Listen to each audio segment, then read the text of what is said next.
함께 읽은 이사야서 6장 1절 말씀을 중심으로 희망을 보다, 희망을 외치다, 희망을 보다, 희망을 외치다 라고 하는 제목으로 함께 은혜를 나누도록 하겠습니다. 요나는 하나님의 선지자입니다. 원수의 나라 아수르의 수도 니느웨로 가서 예비되어 있는 하나님의 심판을 선포하라는 사명을 받았습니다. 그들이 회개하는 것이 싫었습니다. 그들이 구원받는 것이 죽기보다 싫었습니다. 절대로 가고 싶지 않았습니다. 니느웨로부터 멀리 떨어진 다시스로 도망가기로 결정했습니다. 은밀하게 계획을 진행했습니다. 배를 타기 위해서 욥바항으로 내려갔습니다. 마침 배가 도착해 있었습니다. 평소에는 몇 달을 기다려도 만나지 못하는 배가 마침 도착해서 그를 기다리고 있었습니다. 하늘이 자신을 도와주는 것 같았습니다. 뒤도 돌아보지 않고 올라탔습니다. 배 밑으로 숨어들었습니다. 긴장이 풀리면서 깊은 잠에 빠져들었습니다. 한참을 자고 있는데 선장이 흔들어 깨웠습니다. 폭풍우를 만난 배가 좌초될 위기에 놓여 있는데 어떻게 자고만 있을 수 있느냐고 책망했습니다. 믿고 따르는 신이 있다면 구원을 위해서 기도해보라는 말까지 들었습니다. 그는 즉시 이번 풍랑이 자신 때문에 주어졌다는 사실을 깨달았습니다. 제비뽑기가 진행되는 동안 자신이 뽑히리라고 확신했습니다. 실제로 자신이 뽑혔습니다. 그때 그는 나는 히브리 사람입니다. 하늘을 내시고 바다와 육지를 만드신 하나님의 여호와를 공경하는 사람입니다. 라고 고백했습니다. 하나님의 눈을 피해서 도망가고 있는 중이라고 고백했습니다. 그 사이 바다는 점점 더 거칠어졌습니다. 선원들은 선지자에게 바다를 잔잔하게 하려면 어떻게 해야 좋겠느냐고 물었습니다. 그는 자신을 바다에 던지면 잔잔하게 될 것이라고 대답했습니다. 선원들은 산 사람을 바다에 던질 수 없었습니다. 망설였습니다. 더욱더 기성을 부리는 바다 물결을 헤치고 육지로 되돌아가기 위해서 온갖 애를 다 써보았습니다.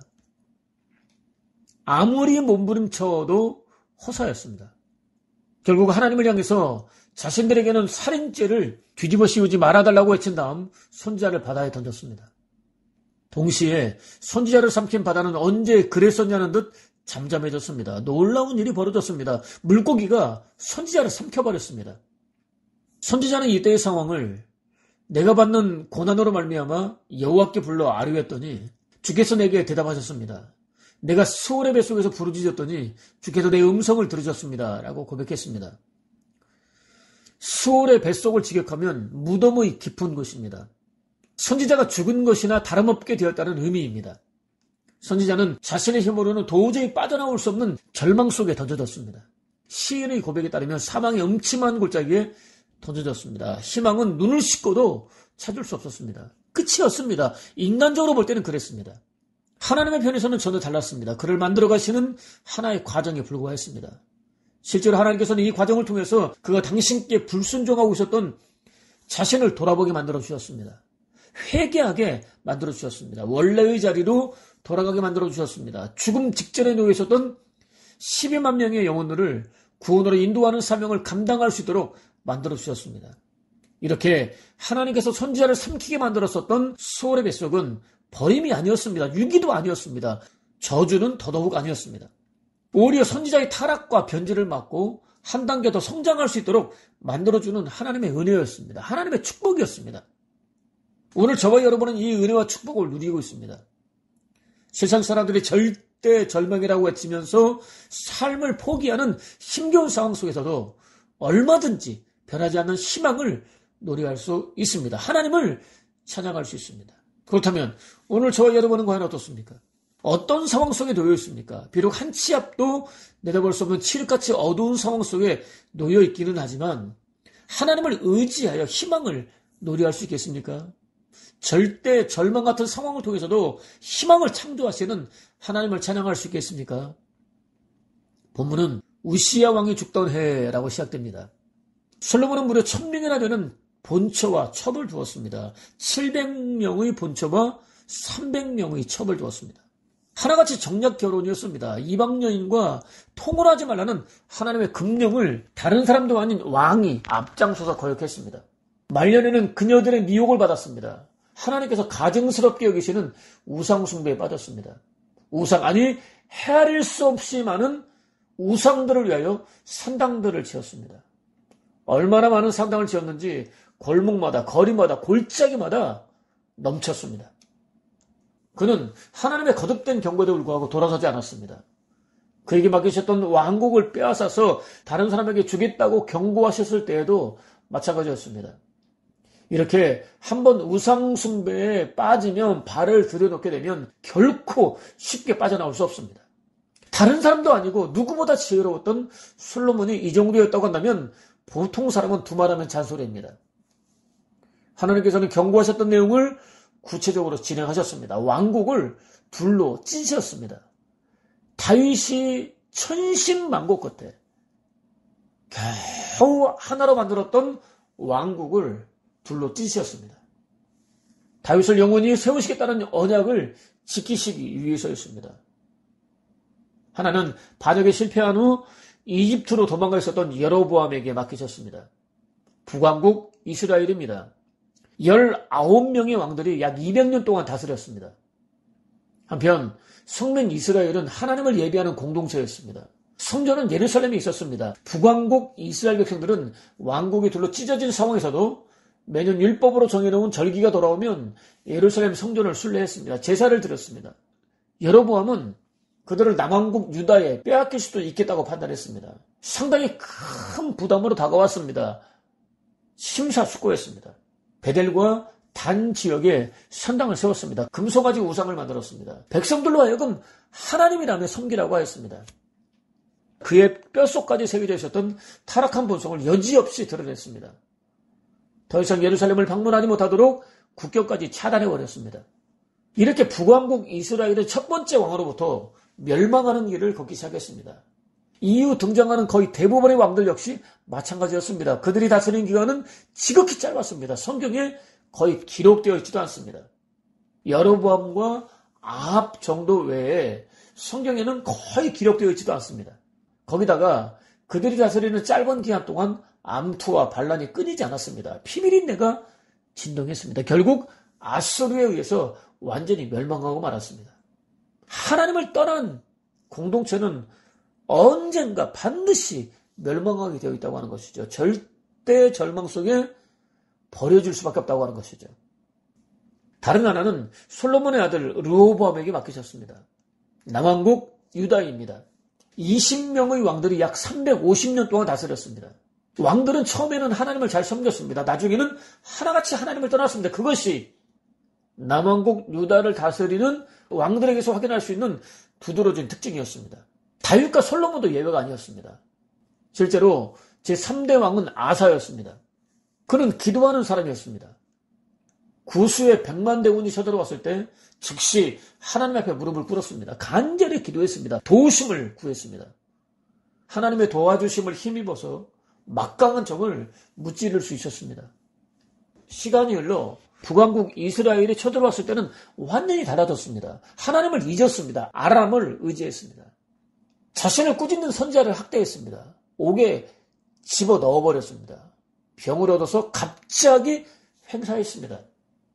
처음에는 정말로 하나님을 잘 섬겼지만 나중에는 하나님을 떠났고 원인을 알 수 없는 병을 얻어서 죽고 말았다고 하는 것이죠. 제4대 왕은 여호사밧입니다. 다윗, 히스기야와 함께 남왕국 유다의 3대 성공 가운데 한 사람입니다. 흠이 없이 거룩하신 하나님을 섬기려고 몸부림쳤습니다. 하나님께서 기뻐하셨던 다윗이 앞서간 길을 따랐습니다. 모압과 암몬이 연합군을 구성하고 쳐들어오자 즉시 하나님 앞에 무릎을 꿇었습니다. 하나님께서는 성가대를 꾸리라고 명령하셨습니다. 전혀 예상하지 못했던 명령이었습니다. 아니 전쟁터에는 전혀 어울리지 않는 너무나 이상한 명령이었습니다. 저와 여러분이라고 한다면 조금은 따져 물을 수 있는, 어떻게 이런 명령을 내릴 수 있느냐고 따져 물을 수 있는 그런 명령이었습니다.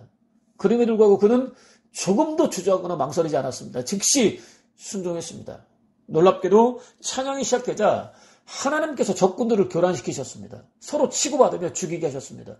유다 백성들에게 손가락 하나 까딱하지 않고 승리를 얻게 하셨습니다. 전쟁은 당신께 속해 있다는 사실을 보여주셨습니다. 전쟁 같은 하루하루로 채워진 저와 여러분의 삶 역시 하나님께 속해 있습니다. 하나님께 온전히 맡길 수 있어야 합니다. 아무튼 하나님의 명령에 온전히 순종한 여호사밧은 상상하지 못했던 놀라운 승리를 얻었습니다.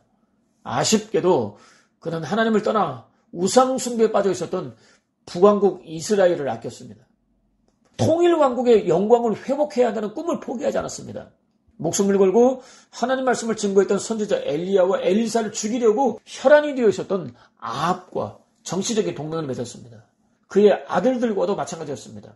심지어 아들 여호람을 아합의 딸 아달랴와 정략 결혼까지 시켰습니다. 아달랴는 바알 숭배자였습니다. 사악했습니다. 가증스러웠습니다. 하나님을 대적했습니다. 자신이 낳은 아들이 죽자 손자 요아스를 제외한 왕족을 완전히 몰살시켰습니다. 스스로 왕이 되었습니다. 제사장 여호야다의 손에 의해서 처참하게 죽임을 당할 때까지 남왕국 유다를 다스렸습니다. 남왕국 유다에는 4대에 걸쳐서 마치 지옥과도 같은 엄청난 재앙이 몰아쳤습니다. 한 사람의 며느리가 잘못 들어오자 지옥 같은 상황이 펼쳐졌다고 하는 것이죠.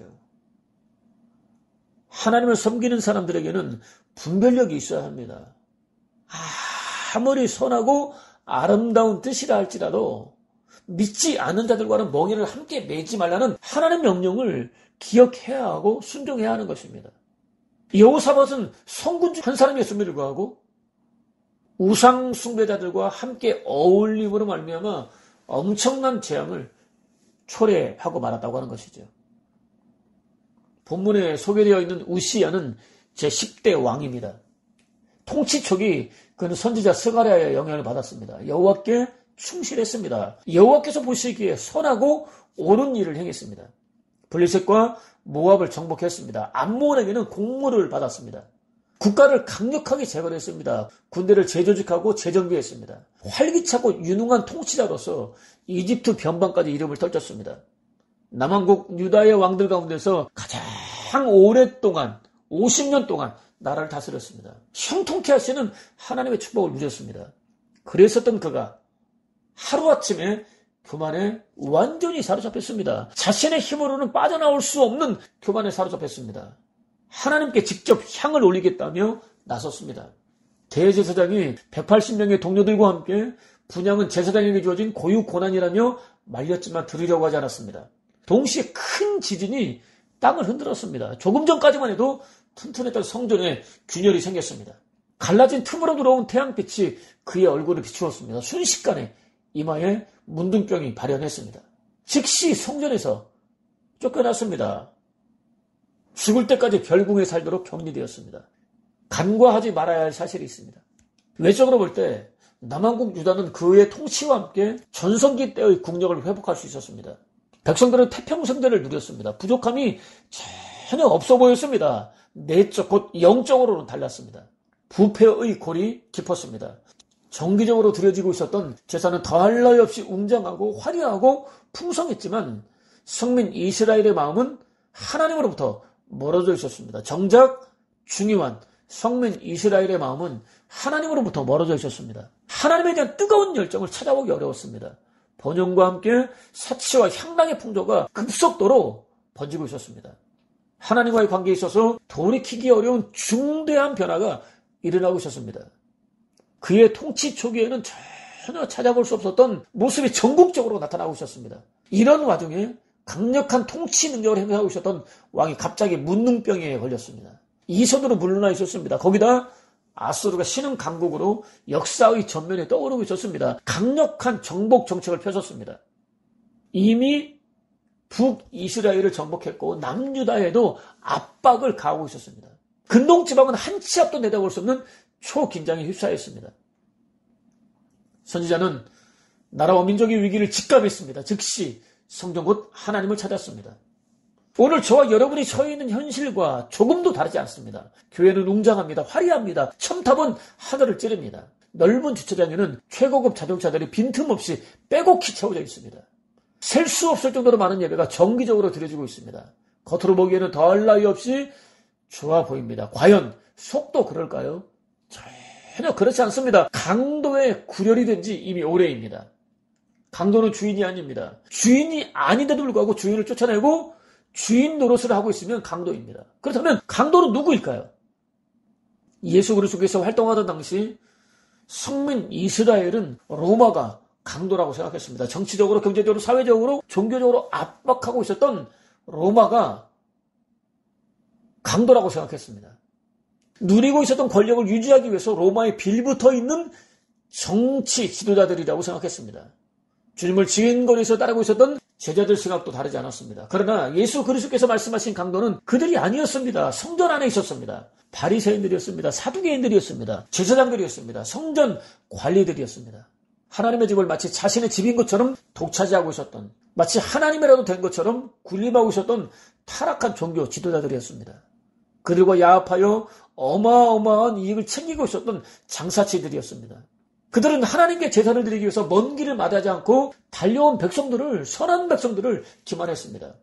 그들의 선하고 아름다운 마음을 악용했습니다. 그들의 주머니를 노렸습니다. 인정, 사정 보지 않고 완전히 털었습니다. 탐욕을 채웠습니다. 예수 그리스도로부터 화를 받아 왔다 갔다 하는 저주를 거듭해서 받았습니다. 오늘 교회 안에서도 얼마든지 찾아볼 수 있습니다. 영원한 멸망을 향해서 치닫고 있는 세상에 대해서는 조금도 관심을 갖지 않고 세상과 똑같이 적자생존, 약육강식, 우승열패라는 힘의 논리에 완전히 매몰되어 있는 교회는 더 이상 성전이 아닙니다. 할 수 있다, 하면 된다, 해보자라고 외치면서 하나님을 성도들의 탐욕을 추구하기 위한 도구로 전락시킨 교회는 더 이상 성전이 아닙니다. 강도의 구렬에 불과합니다. 저와 여러분 역시 얼마든지 강도가 될 수 있습니다. 당장 하나님을 찾아야 합니다. 화려했었던 예전 모습을 돌아보면서 안심하고 있거나 자랑하고 있다면, 혹 그것으로 위안을 삼고 있다면 통회하며 회개해야 합니다. 예전의 모습이 중요하지 않습니다. 현재의 모습이 중요합니다. 옛날에 열심히 했던 모습이 전혀 의미가 없는 것은 아니지만 그것을 바탕으로 오늘의 내가 되었지만 오늘의 모습이 중요하다고 하는 것이죠. 오늘 열심을 내었던 모습을 자랑하고 있다고 한다면, 그것 때문에 안심하고 있다고 한다면, 그것 때문에 위안을 삼고 있다고 한다면 통회해야 합니다. 회개해야 합니다. 돌아서야 합니다. 오늘 정신 똑바로 차려야 합니다. 본문은 내가 본즉 주께서 높이 들린 보좌에 앉으셨는데 그의 옷자락은 성전에 가득하였고 라고 마무리됩니다. 하나님께서는 나라와 민족의 위기를 직감하고 예루살렘 성전을 찾은 선지자에게 하늘 성전을 보여주셨습니다. 모형에 불과한 성전이 아니라 원형인 성전을 보여주셨습니다.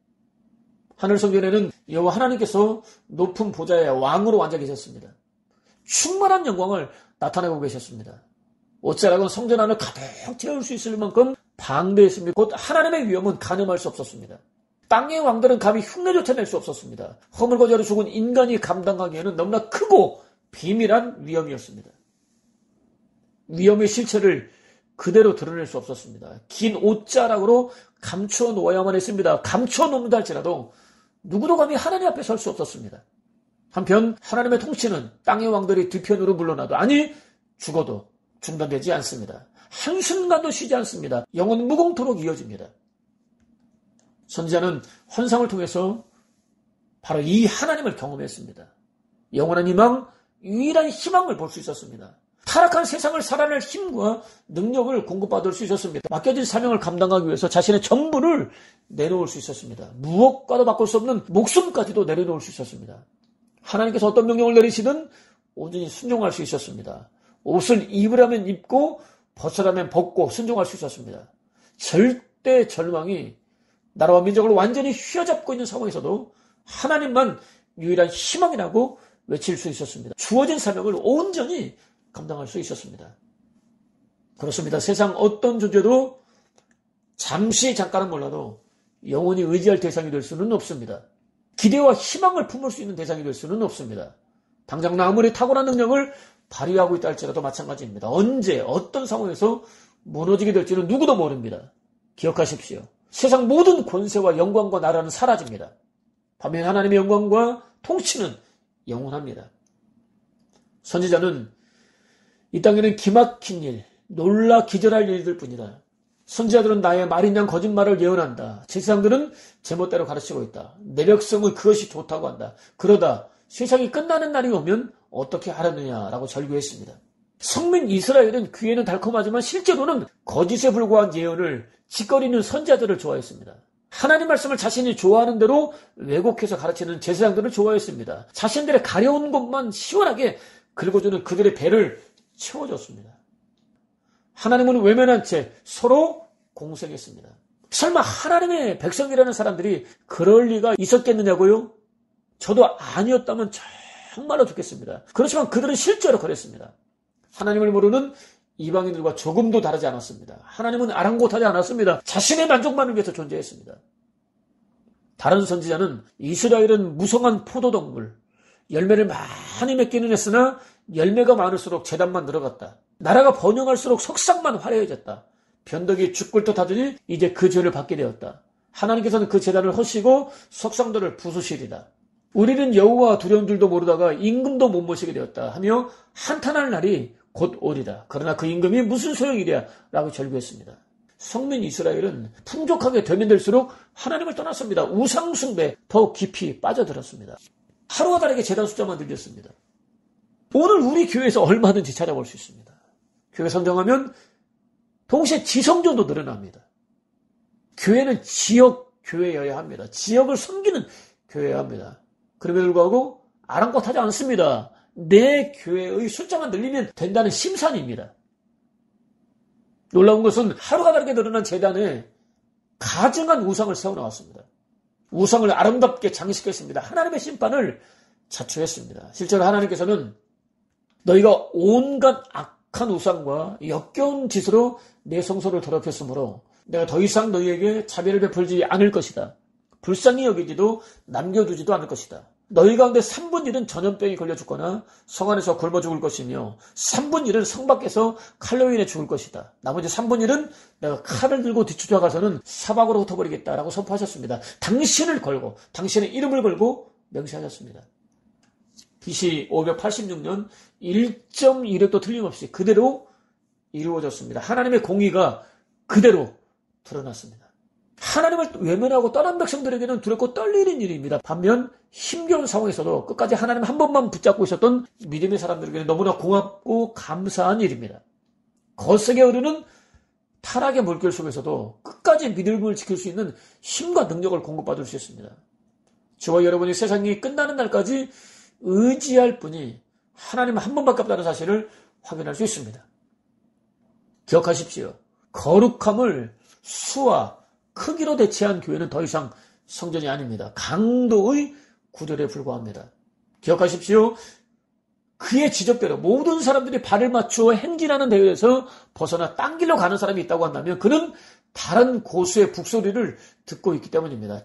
절망으로 가득 찬 이 시대는 세상의 북소리가 아니라 희망을 선포하는 하늘의 북소리를 듣고 외치는 이들을 부르고 있습니다. 굳게 붙잡고 있었던 탐욕의 바위를 내려놓고 하나님께서 인도하시는 흐름을 타고 살아가는 믿음의 사람들이야말로 이 시대를 이끌어갈 진정한 주역입니다. 자신은 물론 시대의 영적인 상황을 정확하게 분별할 수 있는 은혜를 구하십시오. 그것을 품고 하나님께 달려나갈 수 있는 은혜를 구하십시오. 그것을 통해서 여전히 공의로 세상을 다스리고 계시는 하나님을 경험할 수 있을 뿐 아니라 절망으로 가득 찬 세상을 얼마든지 살아낼 수 있는 힘과 능력을 공급받는 복된 삶. 맡겨진 사명을 감당하기 위해서라고 한다면 생명을 포함한 자신의 전부를 기꺼이 내려놓을 수 있는 복된 삶. 하나님께서 어떤 명령을 내리시든 어디든지 순종할 수 있는 복된 삶. 무엇보다 언제 무너질지 모르는 타락한 세상을 향해 자신이 경험한 희망을 힘써 외치는 복된 삶을 사는 저와 여러분 되시기를 주님의 이름으로 축원을 드립니다.